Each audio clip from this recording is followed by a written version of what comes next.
On a donc le plan physique, hein, si on prend la Trinité, un des trois plans d'incarnation, on va dire, du monde manifesté. On a donc le plan physique, le plan astral et le plan mental. Chacun de ces plans, en fait, délimite une barrière vraiment très particulière, très évidente dans l'expérience. La plus grosse difficulté, en fait, des personnes qui travaillent dans l'énergétique, des personnes qui, parfois même canalisent, c'est de réussir à sentir la différence entre les êtres du plan vital, donc du plan émotionnel, donc du plan astral, et les êtres du plan mental, les êtres des plans de lumière, hein, qui sont au-dessus. On passe vraiment une barrière. C'est pas la même chose. Pour certaines personnes, au niveau de la qualité, donc on a des gens qui sont kinesthésiques, d'autres qui sont plus clairvoyants, d'autres clairinformants, d'autres clairaudients, d'autres clairgustatants, hein, etc., etc. Eux, on a tous nos canaux, hein, on va dire, différents. Simplement, si on prend par exemple les personnes qui sont kinesthésiques, hein, parce qu'effectivement on parlait des gens qui sont clairsentants, c'est peut-être ceux qui sont à même de généralement plus sentir dans quel plan, on va dire, sont les êtres qui viennent. C'est généralement au niveau du ressenti. Pour ceux qui sont clairvoyants, c'est un petit peu plus difficile, parce que la qualité de vision et les images qui peuvent arriver peuvent parfois être très proches au niveau du plan astral qu'au niveau des plans de lumière. Il n'y a que la qualité du pixel un petit peu, la qualité des images, on va dire, la qualité de l'espace qui est ressenti dans la vision, qui peut donner plus facilement une idée du plan dans lequel ils sont. Pour ceux qui sont clairaudients, c'est pareil. La qualité, on va dire, vraiment de la voix, ou de la profondeur de chant, on va dire, dans lequel la voix a été prononcée à l'intérieur de nous. Mais pour les clairsentants, ça va se traduire beaucoup plus facilement, on va dire, par de la pression au niveau du corps, au niveau frontal, en ce qui concerne les plans de l'astral. Et pourquoi on le sent dans une pression de cette manière-là? Tout simplement parce que nos centres énergétiques, nos chakras, qui sont un petit peu les points de jonction, les liens, on va dire, énergétiques qui permettent de relier les centres et la perception, on va dire, de notre conscience aux différents corps. Au niveau du plan astral, c'est comme si les centres énergétiques, parce que vous vous souvenez, les corps sont à l'intérieur, et bien plus la pression des centres vient du plan le plus bas, plus la pression sur les corps est forte. Par exemple, si on fait une pression physique sur notre corps, avec du vent, avec une pression avec les mains, on va le ressentir fortement dans le ressenti. Et au niveau vital, si on fait une pression émotionnelle ou une pression avec une charge émotionnelle, on va le ressentir aussi profondément. Ça va être assez fort, ça va être assez frontal. Parce que c'est comme si le tourbillon un petit peu de nos différents centres, la pression avait l'air presque à l'extrémité quelque part un petit peu des corps, sur des corps encore grossiers. Donc on le ressent dans tout le reste des corps. Mais plus on va profondément dans les centres de plus en plus subtils, moins cette pression peut être ressentie d'un certain point de vue. Vous allez voir, je vais l'expliquer d'une autre manière. On a le corps physique, on a le corps astral. On avait vu en fait qu'effectivement, selon les différentes qualités du vital, le vital est composé des éléments, terre, eau, air, feu. On peut ressentir dans le tellurisme des êtres de la Terre la partie plus terre, la partie plus eau, la partie plus air et la partie plus feu. Hein. Simplement, quand on va au-delà de ces éléments, au-delà du plan vital, on commence à aller sur le plan mental, le plan des plans de lumière en fait. On commence à toucher au corps spirituel. Simplement, la partie qui nous met en reliance avec les plans spirituels est la partie du coronal. C'est-à-dire que tout ce qui est perçu, tout ce qui est capté, qui vient des plans de lumière, vient d'en haut. Il vient de la couronne. Il n'y a que par là, en fait, qu'on peut commencer à capter. C'est pas frontal. Ça l'est, mais c'est tellement subtil qu'en fait, on va dire la grande porte, c'est le coronal. Au niveau du troisième œil, on va dire que il y a plusieurs chakras au niveau du troisième œil, il y a plusieurs strates. Comme le troisième œil est le centre du mental, et le début, quelque part, du corps mental, la première porte qui amène au mental illuminé est liée au troisième œil. Et c'est pour ça que très généralement, quand on a des descentes, on a des pressions sur la tête et on a des centres qui cherchent à s'ouvrir parce que ça pénètre des plans de la couronne, on va dire, des plans spirituels, et ça cherche à rentrer dans le mental pour descendre, on va dire, dans les corps, se manifester. C'est pour ça que très généralement, ce centre-là, le troisième œil, est un centre extrêmement important, on va dire, dans la reliance des plans supérieurs. Simplement, quand on a ce corps astral, notre corps astral est généralement un corps assez grossier, notre corps vital.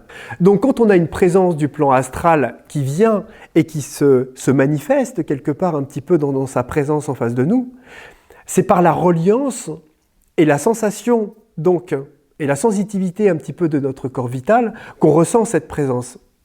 Et je ne sais pas si vous avez remarqué que quand vous fermez les yeux et vous essayez de ressentir, on avait fait cet exercice-là, vous essayez de ressentir votre corps vital, on voit que c'est dans un espace presque frontal. Vous vous souvenez de cette expérience qu'on avait faite?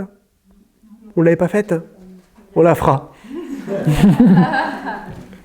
Hein? Et on peut ressentir comme ça cette pression presque frontale avec les êtres de l'astral. Ça veut dire que quelque part, au niveau de la clairsentence, tous les êtres de l'astral peuvent être ressentis comme une sorte de pression. On sent que ce n'est pas quelque chose qui vient de l'intérieur. On a l'impression que c'est vraiment quelque chose qui est posé devant. On va ressentir de la fraîcheur, un poids. On va généralement beaucoup mieux localiser l'espace dans lequel ces êtres en fait arrivent. Beaucoup mieux que dans les plans de lumière, où il y a on va dire une appréhension spatiale un petit peu de ces êtres-là qui est complètement différente. On n'est plus dans ce plan-là du tout. Alors qu'avec les êtres de l'astral, on est très proche du plan physique.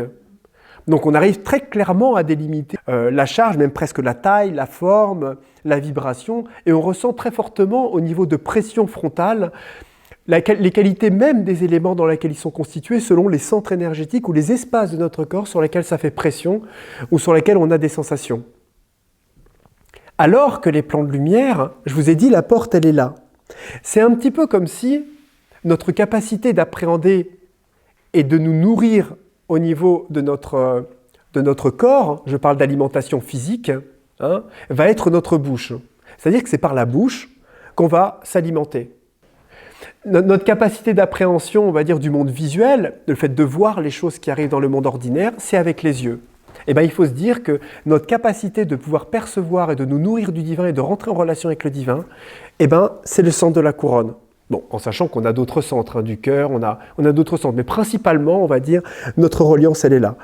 Ce qui fait que d'un certain point de vue, je parle des mondes spirituels, moins des mondes divins, psychiques de l'âme, mais voilà, des mondes spirituels. Donc, quelque part, quand on a un être des plans divins, qui vient, un être plus céleste, du plan mental, et bien généralement, même si on ressent des choses dans le corps et ça touche au centre, on sent que c'est la lumière, une pression sur la tête qui arrive, une sorte de sensation dans laquelle la lumière descend à travers nous et ensuite donne une sensation à l'intérieur de nos corps. Donc quand on ressent une ouverture du cœur ou quand on ressent quelque chose, on sent que c'est rentré par là en fait et qu'on a la sensation presque dans le corps. C'est comme quelque chose de plus profond qui nous prend presque tout le corps. Et ça peut nous oppresser, ça peut nous mettre même mal à l'aise, parce que ça peut mettre en lumière ou ça peut aller titiller les parties du vital ou de l'émotionnel qui sont pas adaptées à ce type de vibration.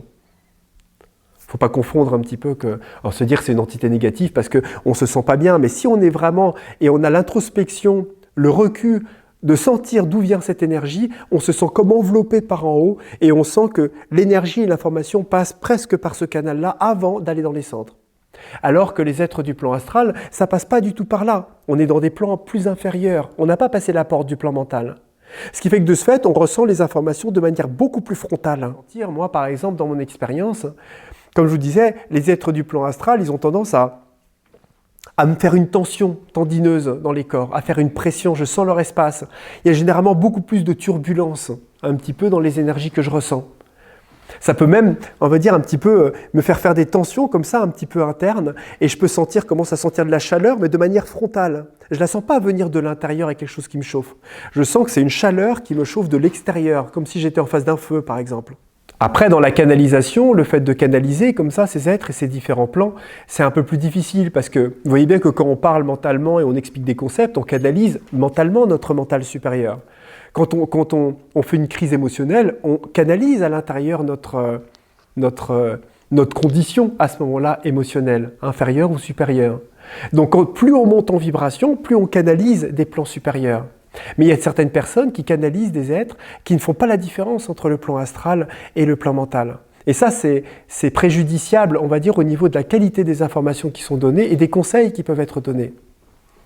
Parce qu'il est important de réaliser que des êtres du plan astral, par exemple, ne peuvent pas nous donner des véritables conseils sur le plan atmique, au niveau de notre âme et au niveau de conseils profonds au niveau de notre chemin de vie et de ce à quoi on aspire. Parce qu'ils n'ont pas accès à ça.